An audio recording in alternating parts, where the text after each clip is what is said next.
A proposed merger between two traditional publishing giants was blocked this past week by a federal judge.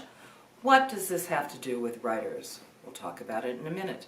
Hello and welcome back to my writing journey. I'm Byerrum and I am working on my 14th novel. Thank you for coming along with me and sharing your thoughts with me on writing and what is happening in our world of pens and authors.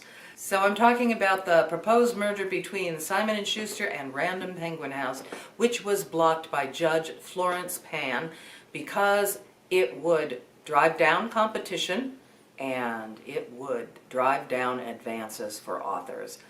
Unsurprisingly, the publishing giants disagree and they say exactly the opposite, and the logic of saying that creating a huge monopoly would create more chances for authors and to drive up more money, it just doesn't make sense.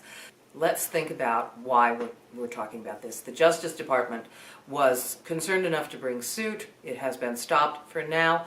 They're going to appeal this verdict and go forward and spend many, many millions more on the lawyers.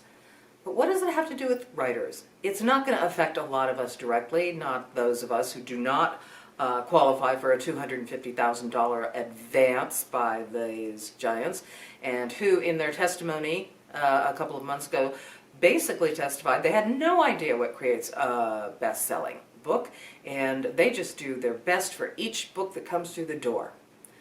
Well, that's a big fat lie. So I think they know a lot more than they're saying, and it is going to affect some authors.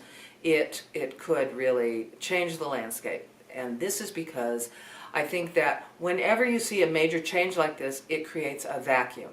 And a vacuum can create opportunities. That's kind of what happened when Amazon came on the scene.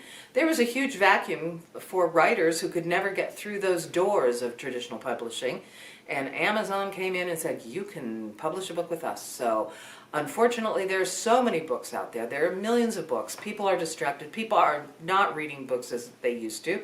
And now there are millions of books and they have no idea what's good, what's bad. So we've created an opportunity, but we've also created a huge glut on the marketplace. This makes it harder and harder for writers, but we don't know what will happen in the future. Will there ever be a gatekeeper for all those bad books? I don't know. Will people return to reading after being, seduced by the internet and binging television shows? We don't know, but we'll keep watching and share with me your thoughts on whether this is a good thing, a bad thing. Of course, I think it's a good thing that the judge stopped this merger, and creating a monopoly is not necessarily a good thing. And that's all I have for now, and we'll talk about something else fun next week. Bye.